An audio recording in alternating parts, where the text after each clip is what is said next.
भारत सरकार इस माइनॉरिटी से नफरत करती है। सिर्फ आज की सरकार नहीं, आज तक की सारी सरकारें एक तरह के लोगों को हमेशा से निचोड़ती आई। बात हो रही है एक ऐसी माइनॉरिटी की जिनकी वजह से सड़कें बनती है, नेताओं को सैलरीज मिलती है, देश चलता है। बात हो रही है देश के सबसे important minority, tax payers. 140 crore की आबादी के भारत में सिर्फ 5% लोग डायरेक्ट टैक्स पे करते हैं और उन्हें थैंक यू कहने के बजाय सरकार हर साल उन्हें और निचोड़ती है। Why does India hate taxpayers? क्या टैक्स आपके पैसों की चोरी है? और देश में टैक्स का सिस्टम सुधारने के लिए हम क्या कर सकते हैं, जानते हैं आज के इस वीडियो में। ये है हमारी नई सीरीज हाउ इंडिया वर्क्स, जहां हम भारत के अलग अलग सिस्टम्स कैसे काम करते हैं इस पर डिटेल्ड एनालिसिस करते हैं, लेकिन एक ऐसी भाषा में जो बच्चों से लेकर बूढ़ों तक सबको समझे और आप आपके खुद के ओपिनियंस फॉर्म कर पाएं। अगर आप भी हमारे सोल्यूशन ओरिएंटेड कंटेंट को सपोर्ट करना चाहते हैं तो हमें सब्सक्राइब करना ना भूलिए।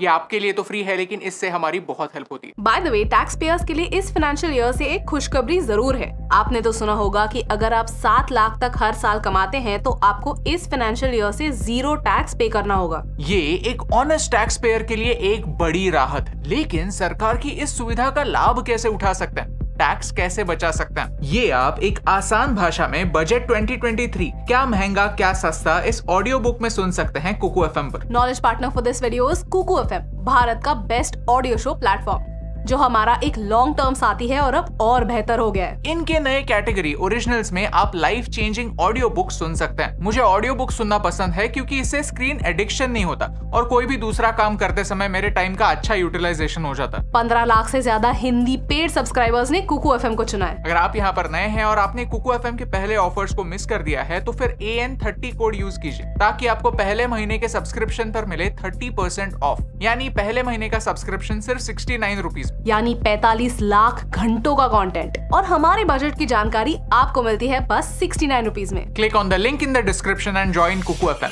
चैप्टर 1, टैक्स का बढ़ता बर्डन। चलिए समझते हैं कि सरकार इनडायरेक्ट तरीके से टैक्स का बर्डन कैसे बढ़ा रही है। हर साल चीजें महंगी होती हैं। अगर आपके सारे घर खर्च 5 साल पहले 20,000 में पूरे होते थे तो आज वही सेम खर्चे पूरे करने के लिए आपको 35,000 रुपए खर्च करने पड़ेंगे। इसे कहते हैं महंगाई। इसका फैंसी टर्म है इन्फ्लेशन, जहाँ सेम खर्चों के लिए आपको ज्यादा पैसे देने पड़ते हैं। ये इन्फ्लेशन एक इनविजिबल चोर होता है और इसे हराने के लिए एक ऑनेस्ट इंसान के पास बस कुछ ही रास्ते होते हैं। उसी में से एक है इन्वेस्टमेंट्स। आज आप पैसे कमा रहे हैं, ऑफिस में 8 घंटों के लिए घिसा रहे हैं, प्रमोशन पा रहे हैं और आपकी सैलरी भी बढ़ रही है, लेकिन जब आप रिटायर होंगे तब ये इन्वेस्टमेंट ही होगी जो आपका सहारा बनेगी। सरकार ने अब एक नया रूल लाया है। डेट म्यूचुअल फंड से इंडेक्सेशन बेनिफिट हटा दिया है। इंडेक्सेशन मतलब इन्फ्लेशन के हिसाब से एडजस्ट करना। अब 1 अप्रैल 2023 से फ्रेश इन्वेस्टमेंट पर ये एडजस्टमेंट नहीं मिलेगा। फिर कुछ दिनों बाद ऐसी न्यूज आई कि फ्यूचर्स एंड ऑप्शंस पर STT यानी सिक्योरिटीज ट्रांजैक्शन टैक्स भी बढ़ाया गया है। इन दोनों स्टेप्स को लोगों ने जमकर क्रिटिसाइज किया।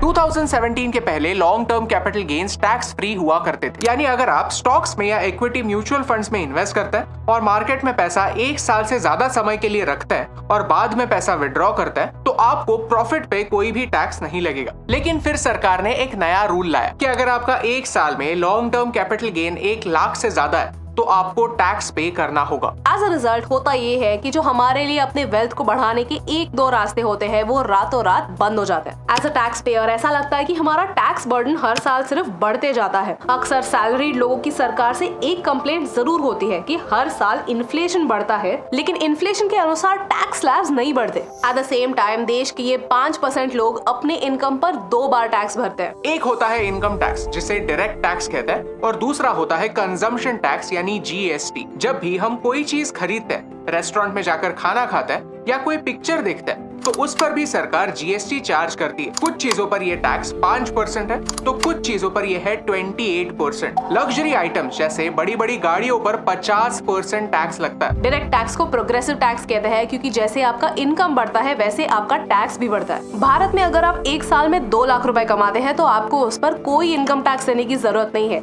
लेकिन अगर आप 20 लाख रुपए कमाते हैं तो आपको अप्रोक्सीमेटली 3.5 लाख रुपए टैक्स देना पड़ेगा। यानी जिसके पास जितना पैसा उसके ऊपर उतना बर्डन। लेकिन जीएसटी जैसा इनडायरेक्ट टैक्स एक रिग्रेसिव टैक्स है, क्योंकि आप पैसा कमाते हो या ना हो आप पर उतना ही टैक्स चार्ज होगा। बाइक मैं भी चलाता हूँ और एक जोमेटो डिलीवरी वाला बंदा भी बाइक चलाता है, लेकिन मेरी बाइक पर भी मुझे 28% जीएसटी पे करना पड़ा और डिलीवरी वाले को भी उसकी स्प्लेंडर पर 28% जीएसटी लगा।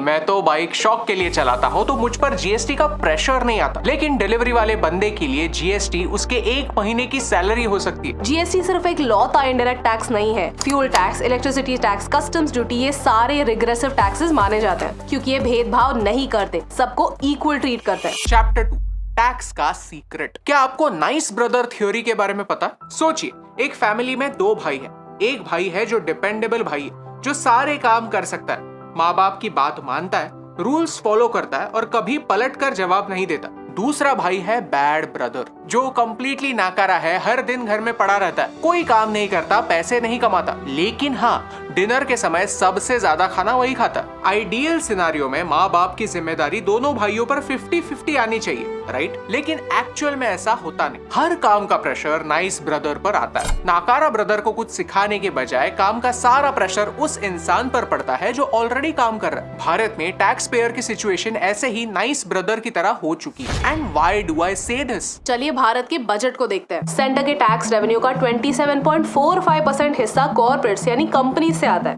और जो टैक्सेस इंडिविजुअल्स देते हैं वो कुल मिलाकर 26.78% है। कस्टम्स ड्यूटी 6.9% है, एक्साइज ड्यूटी 10.52% है, सर्विस टैक्स 0.03%, जीएसटी 28% और यूनियन टेरिटरीज का टैक्स मिलाकर 0.26% है।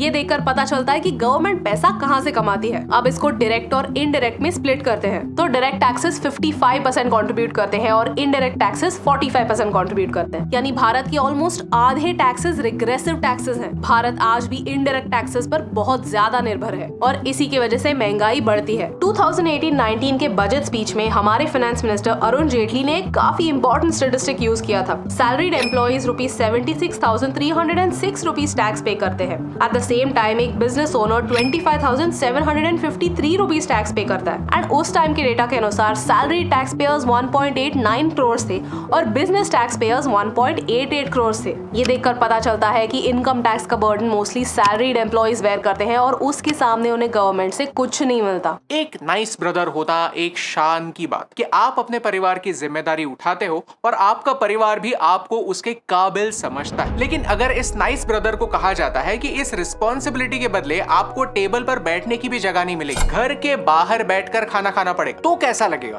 अगर आपको कहा जाए कि आपको फैमिली कार्ड टच करने की भी परमिशन नहीं है, तो कैसा लगेगा? इलेक्ट्रिसिटी का बिल बहुत ज्यादा आता है, तो आपको ही अगर कहा जाए कि सिर्फ आपके कमरे में पंखा नहीं चलेगा, तो आपको कैसा लगेगा? आज भारत का टैक्स पेयर फ्रस्ट्रेटेड है क्योंकि एक अच्छा नागरिक होने के बावजूद उसे करप्शन का सामना करना पड़ता है। सरकारी ऑफिसर्स उसे भिखारी की तरह ट्रीट करते हैं, ये जानते हुए भी कि उनकी सैलरीज इसके टैक्स से आती है। आज टैक्स पेयर पुलिस से डरता है, कोर्ट कचहरी से दूर भागता है, म्युनिसिपल कॉर्पोरेशन से उम्मीद छोड़ चुका है और ये भारत का एक बड़ा प्रॉब्लम है। इस प्रॉब्लम से दूर भागने के लिए देश का एक बड़ा पॉपुलेशन देश छोड़कर कहीं और सेटल होना चाहता है। चैप्टर 3, भारत और दूसरे देश। अच्छा, तो क्या भारत की टैक्स सिचुएशन दुनिया में सबसे खराब है?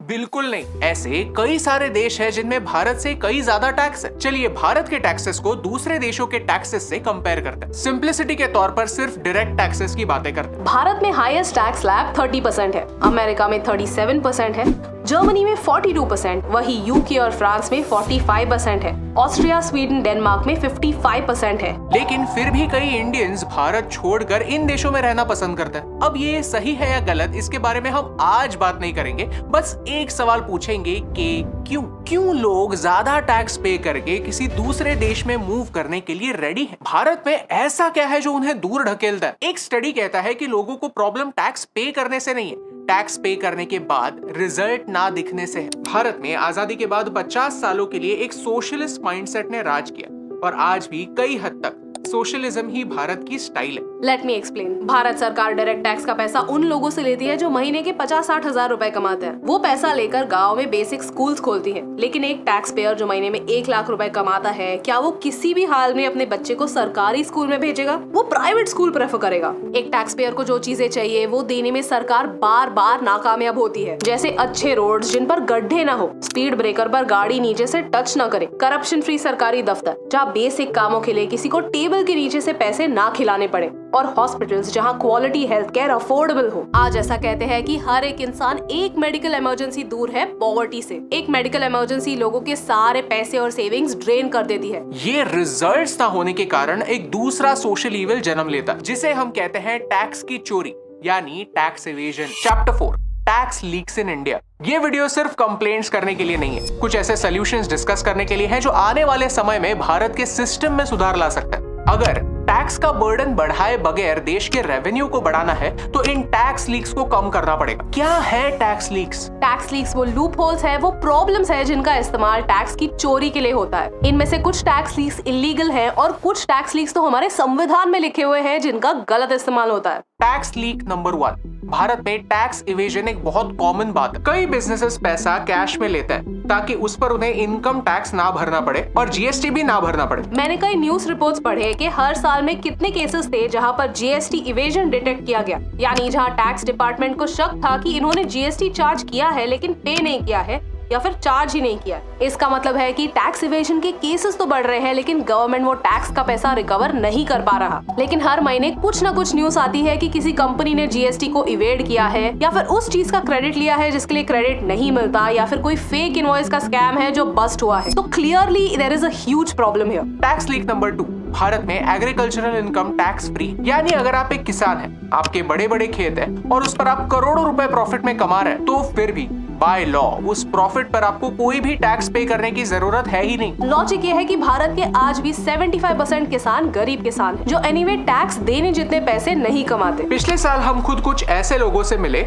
जो बड़ी मुश्किल से साल के 2 लाख रुपए कमाते। यहाँ हम उनको टैक्स करने की बात नहीं कर रहे हैं, हम उनकी बात कर रहे हैं जो अपना रेगुलर इनकम एग्रीकल्चरल इनकम दिखाता है, झूठ बोलकर इस लूप होल का फायदा लेते हैं और टैक्स चुराते हैं। फनी पार्ट ये है कि इसके बारे में हमारे पास डेटा भी है। 2007-8 और 2015-16 के बीच 1657 लोगों ने ₹1 करोड़ से ज्यादा इनकम एग्रीकल्चरल इनकम दिखाया था जो टैक्स फ्री है। मैं नाम नहीं लेना चाहता, लेकिन देश के एक ex finance minister rooftop farming करते हैं और हर साल 40 लाख रुपए का प्रॉफिट कमाते हैं। ये कौन सी सब्जियां उगाकर 40 लाख का प्रॉफिट कर रहे हैं मुझे तो नहीं पता। ये साफ साफ स्कैम है। देश के किसान हमारे अन्नदाता है, लेकिन क्या आपको सही लगता है कि 50 लाख के प्रॉफिट पर भी टैक्स ना हो? सोचने जैसी बात है कि क्या BMW खरीदने वाले किसान इनकम टैक्स नहीं दे सकते? और ये लूप होल भारत के संविधान ने ही क्रिएट किया है, क्योंकि taxes on agriculture are a part of the state list, यानी इस पर सेंटर नहीं स्टेट्स डिसाइड करेंगे कि क्या एग्रीकल्चर पर टैक्स होना चाहिए और अगर हाँ तो कितना। Tax leak number 3। तीसरा टैक्स लीक होता है इंटरनेशनल टैक्स अब्यूज। कई कंपनीज टैक्स हेवंस में कंपनी शुरू करते हैं और भारत में अर्न किया गया प्रॉफिट उस देश की कंपनी में शिफ्ट करते हैं ताकि उन्हें कम टैक्स या जीरो टैक्स पे करना पड़े। State of tax justice report ने कहा कि भारत हर साल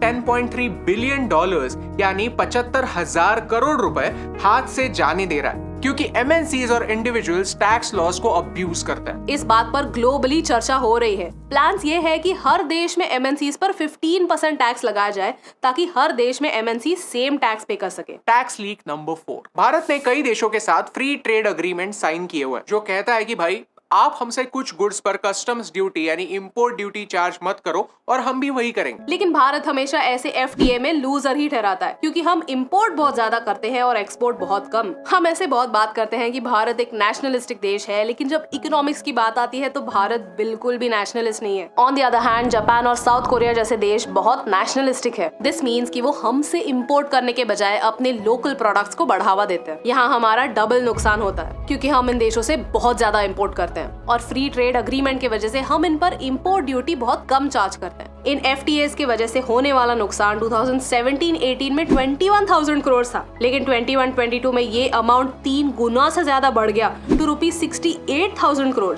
ये खुद एक बहुत कॉम्प्लिकेटेड टॉपिक है और हम इसे एक और वीडियो में कवर करेंगे। Chapter 5 conclusion. कोई भी देश परफेक्ट नहीं होता, उसे परफेक्ट बनाना पड़ता है। ये वीडियो देखने के बाद हम बिल्कुल नहीं चाहते कि आप होपलेस फील करें। इनफैक्ट हमें विश्वास है कि हमारे व्यूअर्स में से आगे जाकर कोई IAS ऑफिसर बनेंगे, कलेक्टर बनेंगे, इनकम टैक्स और फाइनेंस मिनिस्ट्री में बड़े लेवल पर होंगे। तब के फलों के लिए हम आज बीज बो रहे हैं। अगर आपको इस वीडियो से वैल्यू मिली, कुछ नया सीखने मिला, तो हमें सोशल मीडिया पर फॉलो करना ना भूलिए। And make sure to download and join Kuku FM। Use the coupon code AN30 ताकि आपको पहले महीने के सब्सक्रिप्शन पर 30% ऑफ मिले। यानी आपको पहले महीने का सब्सक्रिप्शन सिर्फ 69 रुपीज में मिले। Link in description. इकोनॉमिक्स में एक कॉन्सेप्ट है कॉल्ड लैफर कर्व, जो कहता है कि अगर टैक्स रेट्स बहुत कम हो तो भी देश का रेवेन्यू कम होता है, और अगर टैक्स रेट्स बहुत ज्यादा हो तो भी। भारत में एक जमाना ऐसे था जब हमारा टैक्स रेट 97% था। Imagine 97% tax. वहाँ से अब तक 30% टैक्स तक हमने काफी इम्प्रूवमेंट की है। टैक्सेस से देश में सुधार लाने के लिए भारत को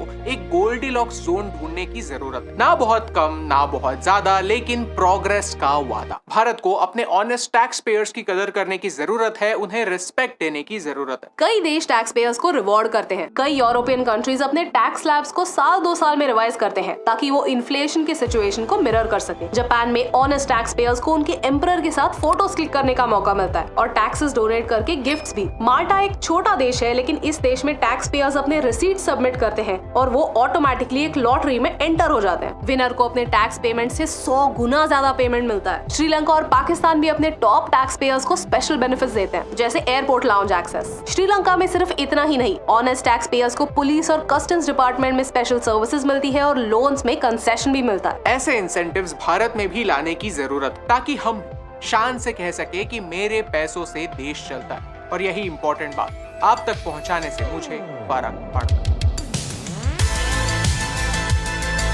हे दोस्तों, thank you so much for watching this video till the end. अगर आप यहाँ पर नए हैं तो चैनल को सब्सक्राइब करना ना भूलिए। अगर आप इस साल के भारत के बजट के बारे में जानना चाहते हैं तो यहाँ पर क्लिक कीजिए। यूके की इकोनॉमी क्यों फेल हो रही है आप यहाँ पर देख सकते हैं। Thank you so much for watching, क्योंकि आपके सपोर्ट से हमें फर्क पड़ता है।